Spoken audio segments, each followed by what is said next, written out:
colleague of mine called Heidi Yaver, who I've trained with over the last couple of years, with someone called Bitten Johnson, who's a world kind of expert in this field. We've come up with this sort of assessment tool, if you like, some questions that you can ask yourself to see whether you've got this problem with food. And we've based it on the ICD criteria for substance use. So if you had a problem with alcohol or drugs, you would be diagnosed by a doctor, potentially, and you would have these sorts of problems with that substance. And we've called it crave, so you can kind of remember. So the C is for compulsion, and that's powerful urges to consume, in this case, a food, a particular food that you find really hard, to resist. So once you start to get that craving, it's almost like it's impossible to resist. Hands up if anyone's ever had a craving that they found impossible to resist. Yes, just about all of us.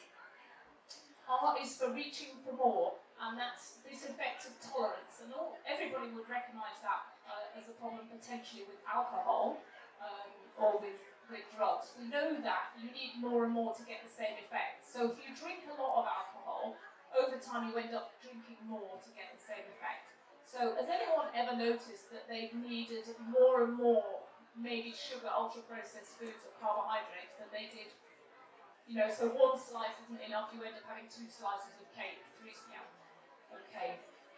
A is for activities neglected, and that means that your world seems to get more and more focused around this substance. So in our case, particular foods, so it might be sweet, and say, carbohydrate or ultra-processed foods. Do you find that you're thinking about it all the time? You tend to give up other activities. You might stay at home when everybody else goes out so you can eat your favourite thing. Does anyone recognise that? A few people putting their hands up. V is for volume, so that's having more than you intended. So you buy the packet of biscuits, you tell yourself they're for the grandchildren, you have a cup of tea, you say, I'll just have one of those delicious hot milk biscuits, and you end up having 7. Yes, the hands are up. So volume's having more than you intended. E is for exclusion, and that's where if you try and cut it out, you get some sort of withdrawal symptoms. And with sugar, carbohydrate, and ultra-processed food, what you tend to see is people getting shaky, headachy, anxious. Does anyone have that when they try and cut out, or when they did try and cut out carbs? Yeah. And D, which I think is probably the sort of hallmark of an addictive problem, is where you continue to use the substance, in this case certain foods, despite the fact that you know it's doing you either physical or mental harm. Despite the fact you want to stop, you carry on using. You carry on. Yes. Okay. So that's great. There's the questions in detail. We've sort of talked about them, so I won't go over them again. But if you were counting up, if you had 3 or more, so if anybody, either prior to going keto low carb or right now, would recognise themselves as having 3 or more, I certainly would have had all 6 back in the day. Okay, so if you have more than 3, there's a likelihood there that you have, that those behaviours that you're exhibiting are addictive, sort of pathological behaviours around a substance. There it says, consider which foods you feel unable to control or moderate, and that's the key really. It's not any old food, so we don't, on the whole, people don't have problems moderating broccoli and steak or eggs. On the whole, some of us can overeat a little bit too much generally. But on the whole, the things that people overeat are sugar, refined carbohydrates, and ultra-processed foods. And if you have 3 or more positive absences, it's likely that you have an addictive relationship with those foods. As I say, if you look in the medical textbooks, you won't find a diagnosis that's called food addiction, although me and some other people are campaigning for it to be recognised. I'll talk about that at the end. If we take a questionnaire called the Yale Food Questionnaire, Yale Food Addiction Questionnaire, which is a commonly used one in the research in this field, you find about 8% of the general population who would be classified as having answered positively to those sorts of questions. And I want you to know that that equates to 4.3 million adults in the UK. So there's probably 4.3 million of us who have this problem, an addictive relationship with food. And as you can imagine, that leads to all kinds of physical health, but also mental health problems. David's going to be talking about, this pandemic that we've got of type 2 diabetes and obesity, and obviously a proportion of those people, there's an overlap with this problem. You can get people that are food addicts that are normal weight, but it's much more common than we think. Sometimes those of us with it have tended not to talk about it because we don't feel it's a thing. Well, it is a thing. So how is it? How is it that food? People often say to me, "Well, food can't be addictive. We have to eat food. We do have to eat food, yes, but we don't have to eat sugar, refined carbohydrates, and ultra-processed food. We just don't need to eat them."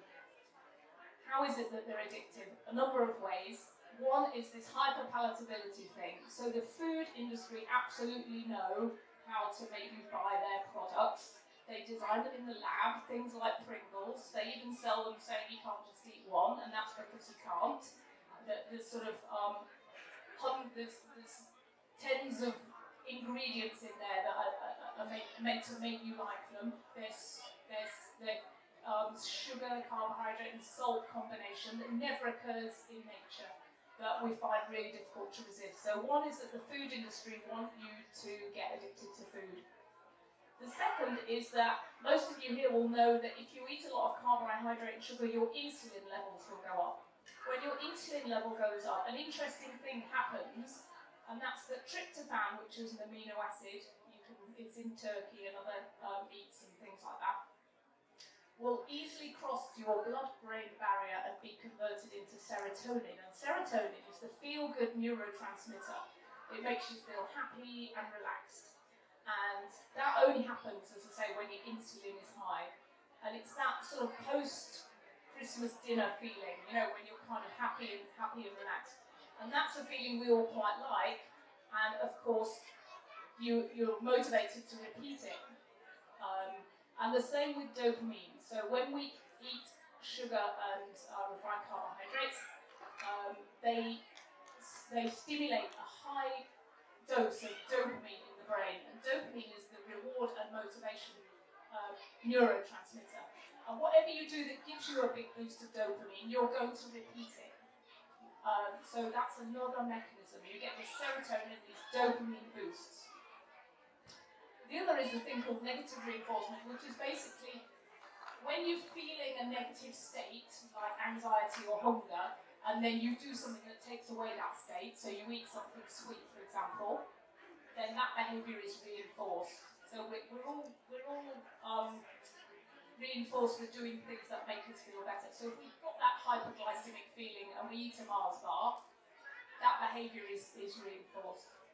There's some idea that people who are more impulsive are more likely to become food addicts, but I think it's the other way around. I think the effect of sugar and refined carbohydrates on the brain is such that it makes people more impulsive. I think it's the other way around. So this is a little bit complicated, but it's basically to say if you eat these kinds of foods, you get this dopamine release, which I've talked about, but the more you do that, the more the brain down-regulates its dopamine system, and the more you need. Like we talked about, you need more and more to get the same effect. And so that leads to this overeating and this sort of binging behaviour. The dopamine is down-regulated, the serotonin is down-regulated. You feel worse over time, you feel more anxious and more depressed over time, and then you're more likely to just repeat that cycle. So we eat sugar and carbohydrate to feel better, but in the long run we're just saving up problems. And I'm sure those of you that have gone keto and low carb will agree that on the whole your mental health is better. You feel more cheerful and less anxious.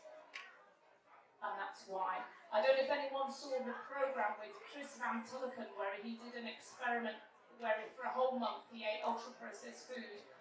I'd recommend it really highly if you haven't watched it. So these are the scans from his brain, and the blue lines show how his brain was working in the months before the experiment, and the red lines are the new connections that were made by eating all these high sugar and processed foods. And where that's happening in the brain is in the reward centre and the cerebellum, which is a really primitive part of the brain.